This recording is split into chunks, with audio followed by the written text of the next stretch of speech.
नमस्कार मेरे श्रोतागण। मैंने आपको पिछले एपिसोड में बताया था कि आपका कौन सा ग्रह कुंडली में अच्छी स्थिति में है, तो आपका कौन सा ग्रह अच्छा होगा, कौन से पक्ष आपके अच्छे होंगे। तो मैंने आपको सूर्य से लेके सारे ग्रहों के बारे में जानकारी दी थी कि कौन सा ग्रह आपकी कुंडली में अच्छा है, तो आपको किस प्रकार का फल मिलेगा और किस प्रकार का आपका स्वभाव होगा, इस बारे में मैंने चर्चा की थी। अब मैं आपको ये जानकारी देने जा रही हूँ कि यदि आपकी कुंडली में जो मैंने ग्रह बताए थे, ये सारे 9 ग्रह यदि आपकी खराब स्थिति में है, तो उनको सही करने के लिए आपको क्या करना चाहिए, किन रिश्तों को सही करना चाहिए। आज मैं रिश्तों के बारे में आपको जानकारी दे रही हूँ कि जितनी धरती पे हमारे रिश्ते हैं वो हमारे ग्रहों से संबंध रखते हैं। हमारे भाई, हमारे माता, हमारे पिता, हमारी बहनें, हमारी बुआ, जितने भी रिश्ते हैं सब हमारे ग्रहों से संबंध रखते हैं। तो आपकी कुंडली में प्रारब्ध के पूर्व जन्म के कर्मों की वजह से हमें इस जन्म में कुछ रिश्तों की खराबी होती है। यदि हम उन रिश्तों की साधना से उसको हम पकड़े रहेंगे, उन रिश्तों को नहीं तोड़ेंगे और प्रभु को समर्पित कर देंगे कि मेरे जो भी प्रारब्ध हैं वो मेरे कटते हैं, और क्योंकि हमें प्रारब्ध की ही सज़ा इस जन्म में मिलती है कि हम किस पक्ष से दुर्बल हैं। यदि आपका शुक्र खराब है तो आपको स्त्री जाति की, नारी शक्ति की रक्षा करनी चाहिए। नारियों को जितना आप उपहार देंगे, खुश रखेंगे, उतना आपका शुक्र प्रबल होगा। ये सबसे पहली बात होती है। अपनी पत्नी हो चाहे बहन हो, हर स्त्री को आप सम्मान करिए, तो आपका जो एक विलासी नज़र होता है, आप नशा के आदी हो जाते हैं, आप गलत संगत में पड़ जाते हैं, सब शुक्र की खराबी होती है। ये आपको मदिरालय तक ले जाता है। तो शुक्र यदि गड़बड़ है तो आप कोई टेंशन में होगा तो आपको सीधे आप सोचेंगे कि हम नशा कर लें तो हमारा टेंशन दूर होगा। क्षणिक आपका टेंशन दूर होगा, लेकिन टेंशन पूरा नहीं दूर होता। जीवन में समस्याएं सिर्फ प्रभु दूर करते हैं, और आपकी सकारात्मक सोच, आपकी संतुष्टि, आपके सोचने की क्षमता ही आपके दुखों को दूर कर सकती है। कोई नशा आपको नहीं फल दे सकता है। तो आज मैं यही जानकारी दे रही हूँ कि कौन ग्रह खराब होने से कौन से रिश्ते खराब होते हैं और किस रिश्तों को आपको बनाना चाहिए। मैं आप केतु से प्रारंभ कर रही हूँ। यदि आपके केतु आपका खराब है, केतु की स्थिति खराब है कुंडली में, आपको ज्योतिष ने बताया कि आपका केतु खराब है, तो आप भांजा और नाना के रिश्तों को सही करिए। आप अपने जैसे आपकी बहन के बच्चे हैं उनको आप उपहार दीजिए, उनको कोई गिफ्ट दीजिए, और वो रिश्ते को आप सही करेंगे तो आपका केतु अच्छा हो जाएगा। आपको कुत्तों के प्रति आपकी सहानुभूति अच्छी रहेगी। कुत्तों को आप रोटी देंगे, उन्हें खुश करें। कुत्ते आपके आगे पीछे मंडराने लगे, खुश हैं कुत्ते, तो समझ लीजिए आपका केतु अच्छा है।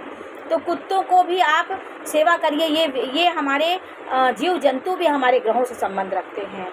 शुक्र ग्रह यदि आपका अच्छा नहीं है, जैसे मैंने आपको बताया, तो आप अपने जीवन साथी से अनबन ना करिए, नज़रअंदाज करिए, उनका सम्मान करिए और नारी शक्ति का आप इज्जत करिए, तो आपका शुक्र कहीं ना कहीं अच्छा होगा। इन रिश्तों को सही करने की कोशिश करेंगे तो ये ग्रह आपके अच्छे होंगे। इन ग्रहों में कौन सा ग्रह आपका खराब है, ये आपकी कुंडली में आपको जानने की ज़रूरत होगी।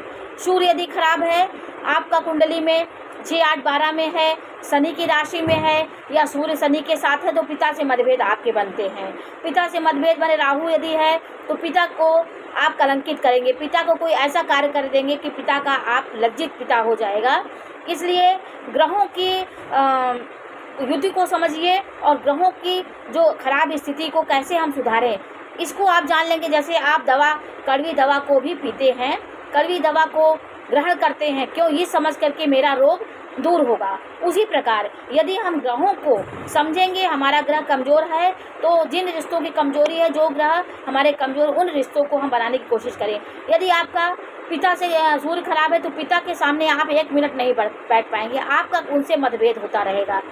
तो ये कोशिश करिए कि ये गलत होने के बाद भी आप पिता से झुकिए, पिता के चरणों स्पर्श करिए, पिता के अच्छे कार्य करके पिता को खुश करेंगे तो ऑटोमेटिक आपका सूर्य अच्छा हो जाएगा। चंद्रमा यदि आपका खराब स्थिति में है, आप डिप्रेशन में रहते हैं, आप कोई निर्णय नहीं ले पाते, हर समय उलझे रहते, नाना प्रकार के उपद्रव आपके दिमाग में आते रहते हैं, नकारात्मक सोच आती रहती है, तो आपको अपनी माता का चरण स्पर्श करना चाहिए। माता का पैर छूइए, सुबह उठकर अपनी माता का सम्मान करिए। माता को जितना आप प्रफुल्लित करेंगे, जितना माता को खुश करेंगे, उतना आपका चंद्रमा मजबूत होगा। जैसे वो खुश होंगी वैसे आपका वो दिन अच्छा होगा। फिर दूसरे दिन आप अपनी माता को खुश करेंगे तो दूसरा दिन अच्छा होगा। ऐसे करते करते एक एक दिन डोज ले करके, जैसे हम दवाई का डोज लेते हैं उसी प्रकार हम एक एक दिन आगे बढ़ते रहें तो हमारे ग्रह अच्छे होते जाएंगे। यदि आपका मंगल खराब है, मंगल की स्थिति अच्छी नहीं, तो भाई बंधुओं से आपके संबंध अच्छे करिए, भाई बंधुओं को आप मदद करिए, भाई बंधुओं को परोपकार करिए, उनके पढ़ने लिखने में उनके कोई गिफ्ट उनको दे दीजिए, तो आपके मंगल आपका अच्छा हो जाएगा। मंगल कब खराब होता है? मंगल शुक्र के साथ खराब हो जाता है, शनि के साथ खराब हो जाता है, 6, 8, 12 में बैठा हो, शनि की राशि में बैठा हो, तो मंगल राहु के साथ बैठेगा तो उपद्रव करने वाले व्यक्ति हो जाएंगे। कोई चीज़ गुस्सा आपके कंट्रोल में रहेगा, आपकी पराक्रम साहस क्षमता को भ्रमित कर देगा राहु, और एक छाया की तरह आपके आँख में पर्दा डाल करके आपके गुणों को दबा करके अपने षड्यंत्रकारी दिमाग आपके दिमाग में डाल देगा। तो ये राहु का कार्य होता है। राहु नीतिवान होता है, षड्यंत्र होता है, हर जगह वो षड्यंत्र करे बिना नहीं रहता। अच्छे खासे घर को षड्यंत्र करके राहु खराब कर देता है। और गुरु यदि आपका खराब है तो क्या करेंगे? गुरु खराब होने से आपके शुभ कार्य नहीं होंगे, आपकी पढ़ाई में विघ्न बाधाएं होती, विवाह आदि से समस्याएं खड़ी होती हैं, कोई शुभ कार्य होने में आपकी नाना समस्याएं आती हैं। तो यदि गुरु आपका खराब है, आप शिक्षा में अवरोध आ रहा है, तो आप गुरुओं का चरण स्पर्श करिए। जितने बड़े बुजुर्ग लोग हैं, जैसे कोई आपके बड़े हैं, आपसे जो बड़े हैं, उनका चरण स्पर्श करके उनको आप खुश करिए। गुरु का चरण स्पर्श जरूर करिए, तो आपका गुरु मजबूत होगा। और देवी देवताओं को, इनसे जुड़े जो देवी देवता हैं उनकी भी आपको पूजा करना चाहिए। बृहस्पति देवता की पूजा करिए, क्योंकि इंसान में वो शक्ति नहीं है जो प्रभु में शक्ति है। तो इंसानों का भी ग्रहों से संबंध बताया गया है, और प्रभु तो प्रभु हैं ही है, वो ग्रहों को चलाने वाले हमारे प्रभु हैं। तो ग्रह को जो चलाते हैं उनको यदि हम सुमिरन करेंगे तो हमारे ग्रह भी अच्छे होंगे, हमारे रिश्ते भी अच्छे होंगे। तो शनि यदि आपका कुंडली में खराब है, जैसे 1 नंबर की राशि में नीच का है, तो आप रिश्तों को खराब करते हैं, आपके मन में चालाकी आ जाती है, आप लोभी हो जाते हैं, और आपको शनि दंड भी देता है। इसलिए शनि के अनुसार आप चलेंगे। नौकरों को, जो छोटे तबके के लोग हैं, आपके जो अधीनस्थ कर्मचारी हैं, जो आपके सेवक वर्ग हैं, उन्हें आप कभी प्रताड़ित नहीं करना चाहिए। निर्धन लोगों को, जो बेचारे एक दिन का रोटी खाते हैं, एक दिन कमाई करते तो उसी को खाते हैं, उनके पास कोई ऐसा बैंक बैलेंस नहीं होता है, तो उनको आप कभी यदि परेशान करेंगे और उनका हक मारेंगे तो आपका शनि बहुत खराब होगा। इनको सही करने के लिए आपको गरीबों को कुछ ना कुछ दान करना चाहिए। अगर आपका शनि खराब है, पूर्व जन्म में आपके जो कर्मों के अनुसार ये ग्रह खराब होते हैं, तो शनि खराब होगा, आप उनको कंबल दे दीजिए, काली वस्तु का दान कर दीजिए, कुछ भी आप दे दीजिएगा। बुजुर्गों की सेवा करिए, सेवक वर्ग की सेवा करिए, और दलित वर्ग की जितना आप मदद करेंगे उतना आपका शनि अच्छा होगा।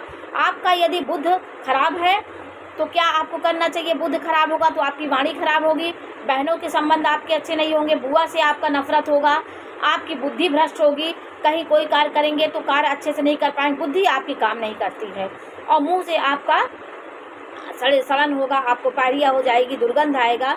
तो ये सब बुद्ध की खराबी के लक्षण है। यदि ये सब खराब है तो आपको बुआ बहन के रिश्तों को सही करना चाहिए, और गाय को, किसी को हरी चीज़ का दान करना चाहिए, किन्नरों को हरी चीज़ का दान करना चाहिए। जैसे आप उनको चूड़ी दे दिए, हरी साड़ी दे दिए, बुधवार के दिन किन्नर का चरण स्पर्श करिए और उनसे आशीर्वाद लीजिए।